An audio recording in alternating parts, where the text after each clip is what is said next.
Shalom, my brothers. I truly pray all is well with you and your families. Today, I want to address something that corrodes the very foundation of countless homes: disrespect from the woman a man loves.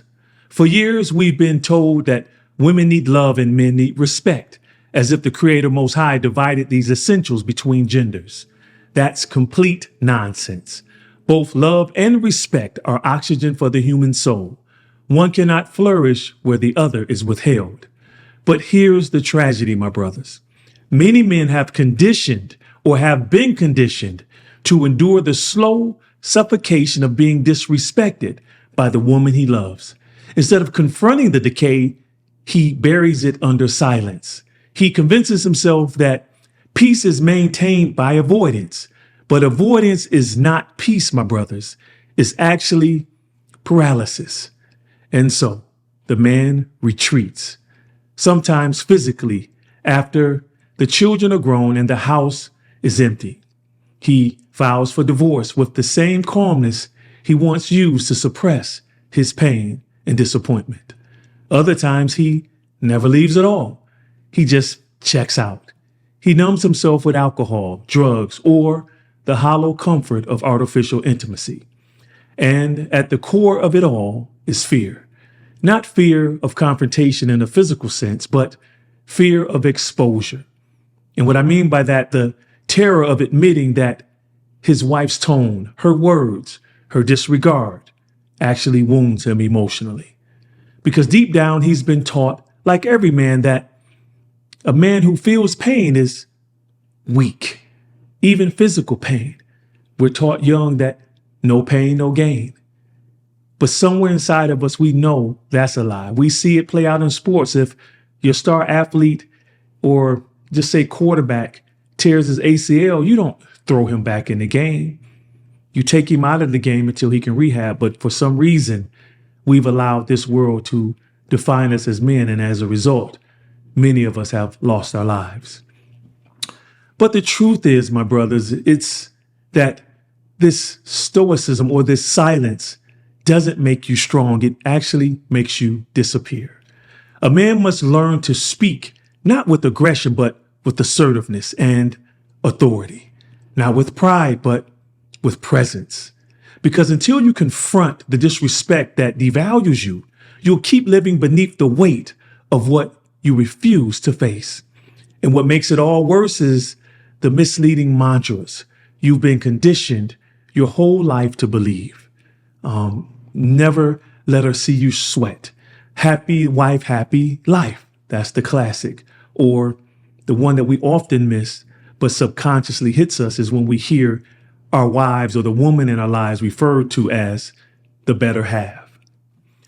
Men, you've been sold mantras that sound noble, but are actually poison, because they make you believe your thoughts and your feelings don't matter in marriage or a relationship.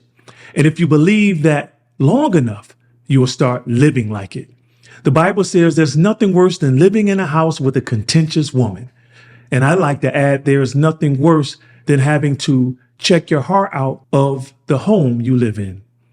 That slow emotional withdrawal, that quiet erosion of connection happens when a woman's dominance or disrespect become the atmosphere of your home.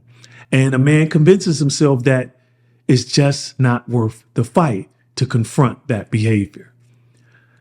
Well, my brothers, you have to understand that peace is not the absence of conflict. That's actually passivity. Solitude in your home comes from addressing what needs to be addressed, so that resentment doesn't become the new foundation of your relationship.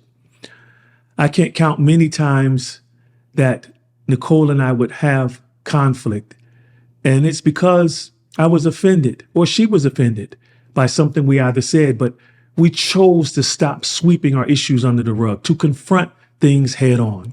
And as a man, I can't tolerate disrespect, especially from the ones that I love. And what honor is it to have respect outside of your home, but when you come home, you feel disrespected and even dishonored? This is why it's imperative as men that we speak up when we feel disrespected. And here are 8 action steps you can take to resolve disrespect from your wife or the woman in your life. And this also can apply to your own children in your home.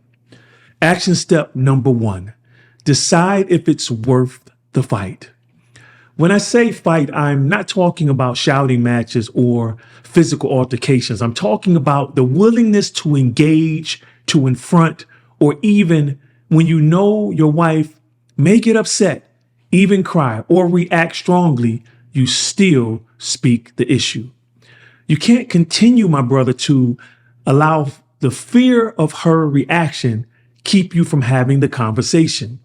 But before you step into this, you need to decide, is this relationship worth the effort? Now, if you're married, it's definitely worth it. If you're not married, you need to examine and really think through, is this relationship worth saving, or is all of this conflict actually a sign from the Most High that I need to escape this before I can commit to something that could be detrimental to my life and, more importantly, His will for my life? If the answer is yes, that it is worth it, and you want to give it another honest try, then it's time for you to take this next step. Action step number 2, deal with you. Before you point the finger, my brother, you have to turn the hand around. Ask yourself, why did I let this go on for so long? What caused you, my brother, to sweep so many issues under the relationship rug? Was it fear of conflict? Was it a belief planted early in life that women can't be trusted with your emotions or your thoughts? I remember a brother once telling me, never give a woman your heart, not even your wife. And when I told my father, actually, that I wanted to marry Nicole, his first words were, why in the hell would you want to do that? When you grow up, my brothers, hearing lies and negativity like that, they create patterns in your brain. You start believing women are not safe spaces for you to be transparent with or transparent in. And so even when your heart is aching and your mind is ready to check out of the relationship, you bite your tongue, thinking that's the manly thing to do. That's not manhood. That's emotional incarceration. Action step number 3, change your perspective on peace. If you equate peace with avoiding conflict, you will lose your voice in your home and in life. Every time you don't speak up, you give up not just your worth, but your peace of mind. Peace without truth is compromise. It's just quiet oppression. To maintain peace in your relationship, you have to be willing to call out disrespect every time. That doesn't mean, my brothers, that you call out small annoyances. Please understand that will wear your wife or the woman in your life down. Imagine if everything you did, there was always a complaint or a judgment. We can't operate in that space either. But it does mean refusing to allow a pattern of behavior that erodes the foundation of love and respect. Action step number 4, control your emotions in conflict. This is where a lot of men lose the battle. You have a valid point. You rehearsed it in your head. You're ready to bring it up, but then the emotions rise. You start raising your voice. You start to get sarcastic. You start swinging your words like you're wielding a sword instead of building your case like a lawyer. And now, instead of having to address her behavior, you're the one apologizing for how you communicated to her about her offense against you. My brothers, hear me. You must have resolve to resolve conflict. Your composure is your credibility. The moment you lose it, you hand over the moral high ground. Action step number 5, set the standard and keep it. Boundaries are not ultimatums. They are guardrails for respect. When you communicate your boundary calmly, clearly, and consistently, and then reinforce it with action, you teach the other person how to treat you. Always remember, a standard that's never enforced is truly just a suggestion. Action step number 6, invite her into the solution. One mistake men make is treating their wives like adversaries in these conversations or conflicts. Remember, if the relationship is worth fighting for, she's not the enemy. The disrespect is. After addressing the behavior, invite her into a conversation about how both of you can show more respect toward each other. Let her see that this is not just about you being heard. It's about building a relationship where both of you can feel valued and safe. Action step number 7, know when to seek help. If you've addressed this issue multiple times and there is no change, it may be time to bring in a counselor, a mentor, a therapist, or a spiritual advisor, not as a punishment, but as a step toward exposing lies, accepting truth, and fostering healing. Sometimes the behavioral patterns go too deep for the two of you to work through them alone. And action step number 8, don't go to Delilah. When a man is disrespected long enough in his own home, frustration starts whispering to him. That whisper sounds like, find someone who will listen to you, bro. Find someone who will understand. You know who she is, dog. Go ahead and holler at her. She already is interested in hearing everything you got to say. This is exactly where Samson failed, my brothers. In Judges chapter 16, it tells us that Samson gave Delilah access to the deepest parts of his heart. And once she had that access, she weaponized it against him. It cost him his strength, his freedom, and eventually his life. Today, far too many men do the same thing emotionally. When men feel unseen by their wives, they open up to another woman, a coworker. She could be a friend.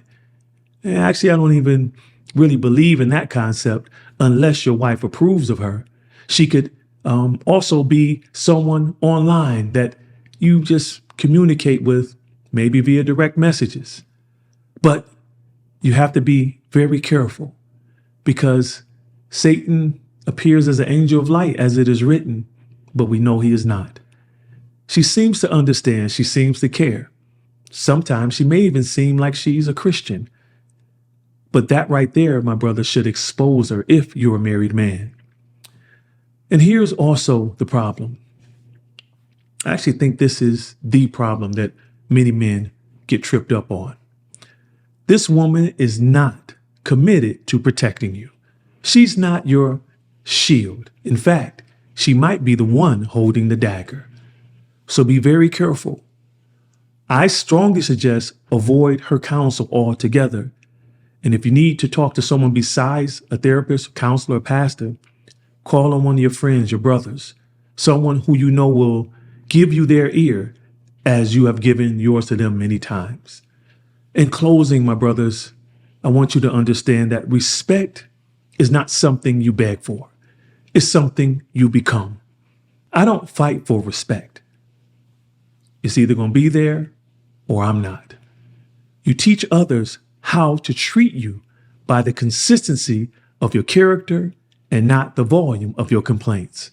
You cannot enforce respect if you're terrified of conflict, if you silence your own heart in the name of false peace, or if you lose control every time you try to correct what's wrong.